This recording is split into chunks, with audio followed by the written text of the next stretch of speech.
Viancy hindi makapaniwala sa mga nalaman tungkol sa kanyang ka-love team na si Edo. At may pakiusap siya kay Edo ngunit tumanggi naman ng huli. Well, ano naman kaya tinanggihan ito ni Edo? Ito po ay malalaman natin mamaya. At bago po tayo magbigay ng sarili nating komento, mangyari lamang po na tapusin muna ang bidyong ito para malaman natin ang nilalaman nito. Isang mapagpalang araw po mga kalingap. Kumusta po kayo? At sana po ay nasa maayos na kalagayan ng lahat. Welcome back po sa aking YouTube channel Kalingap Vlogs channel na maghahatid sa inyo ng panibagong update patungkol sa inyong paboritong Kalingap beneficiary na si Viancy. At kung bago ka pa lang sa aking munting channel ay huwag maiyang mag-subscribe para lagi kang updated sa Team Kalingap. At sa lahat ng sumusuporta sa aking YouTube channel, maraming salamat po. Patuloy pa din po nating suportahan ang ama ng Kalingap na si Val Santos Matubang, Ate Edna Vlogs at Kalingap Rab. Bago po ako magpatuloy, please like and share na din po ang bidyong ito.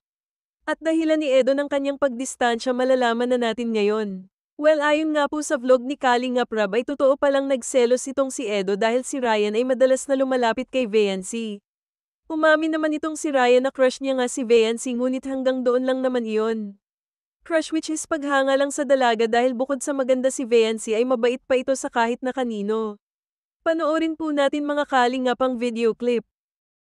Ito pa guys, legit po talaga, nagselos pa lang talaga si Papa Eds. Tandaan nyo guys, nung nagsibo tayo, kita nyo naman si Eds na parang walang gana. Hindi siya nag-enjoy. Dapat kasi di ko na pala sinama si Ryan. Ito naman si Ryan ay meron palang lihim na pagtingin kay Viancy. Yan tuloy. Parang di tuloy na solo ni Edsy, alam naman natin, ang bida natin na si Viancy, di yan lalapit sa, lalaki. Talagang yan. Kung dapat, di yan lalapit kung, kahit pa-crush niya, di yan lalapit kung di ikaw yung lalapit sa kanya, di ba? Si Eds, medyo bad trip nun. Kaya din siguro nawalan din siyang ganang lumapit. Alam mo naman, si Ryan. Pero huwag mo natin i-bash si Ryan, guys. Kasi, nagka-crush siya, Pero napagsabihan na po at na-realize niya din na mali yung ginawa niya. At Viancy gumawa naman ng malaking pabor para makabawi kay Edo. At Edo nagulat at hindi makapaniwala sa surprise ni Viancy. Ika pa niya daw ang meron at binigyan siya ng regalo. First time po kasi mga Kalingap na makatanggap si Edo ng regalo mula sa ka-love team. Kaya na-amaze talaga siya. Effort kung effort talaga ang regalo ni Viancy kay Edo. Napaka-artistic. From day 1 to present ng Team Edsy ang mga larawan na naka-wallet type with matching quotes pa. Kaya sino ba naman ang hindi mamamangha? Panoorin po natin mga Kalingap ang video. Ano mo dito? Grabe Ito yung pangunang araw Ang pag-vlog sa atin Ito yung sa Royal. Ito yung nahiyang-hiya ka. Tapos, ito yung hinatid ka na. Sino ba yan maglakad? Tapos binilhan kita ng ng pangsuot ko din sa birthday pa sa birthday ni Carla. Tapos nung bumili ng kotse, hindi ko alam. Birthday ko, nagbiuto ng tinola yata. Nagpa-feeding. Tapos nagpa-dental, grabe, sa bahay. Tapos ang dami grabe. Anong meron talaga? Pag mantar, hindi mo naman ito ginagawa Nakakapanibago ka. Anong nakain mo?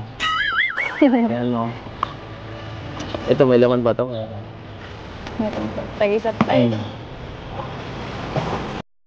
Kaya ito nagbili ka pa sa ganyan buwan. Kaya pala, di ka na naganlabas ka sa sentro. Ito pala ang pinagang asikaso mo. Mabili ka lang palang tsinelas, dapat nagsabi ka sa akin. Sana nasusundo pa kita. Ano po yung nasusurprise? Sa'yo ba to? Ha? Paano masusurprise? Okay lang kahit di na surprise. Basta nag-effort ka, okay naman na sa akin yun. tsinela sa akin. Ito, mas malaki to. Eds, makawi yata. Saan? Sa, alam niya kasi nagselos ka eh. Hindi po. Totoo ba yan? Totoo ba? Hindi po yun. Hindi yan? Siyempre, binigyan ko Saan? po kayo dyan kasi Kasi... sabi nga po, Kasi ano?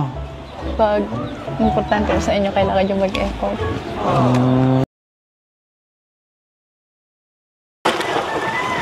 Totoo po ba yun? Alin? Yung nagselos ka po.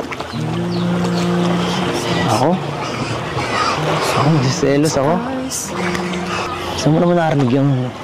Kwento-kwento lang yata yun eh. Ang bihira naman. Napag-i-issuehan na pala ako dito. Hindi ko alam. Sino pa nagsabi sa'yo para papagsabihan ko yan? May maaritis ako nang hindi ko alam eh. Narinig niyo na po kanina. Kanina ang galing. Hindi ko alam eh. Saka naman kung hindi niyo narinig. Huwag mo nang isipin yun. Basta okay na. Okay na ako. Hindi ko talaga in-expect na may bibigay ka ngayon. Kala ko bibisita lang ako. Nung ano pa po yun, hinihintay ko lang po kayong pumunta. Saan? Nung nursery po natin, yun. Kailan Nung 24 po. Kaso may, pakatapos po baga nung, nung ALM. ALM? 23. Pagod man po tayo kaya hindi po nakapag, hindi po kayo nakapunta. Pumunta ako sa inyo ha. Pumunta ako doon ng umaga, di mo sa akin binigay. Binisita kita doon, di mo alam. Andito man po baga yun sa bahay Ay, niyo. nasa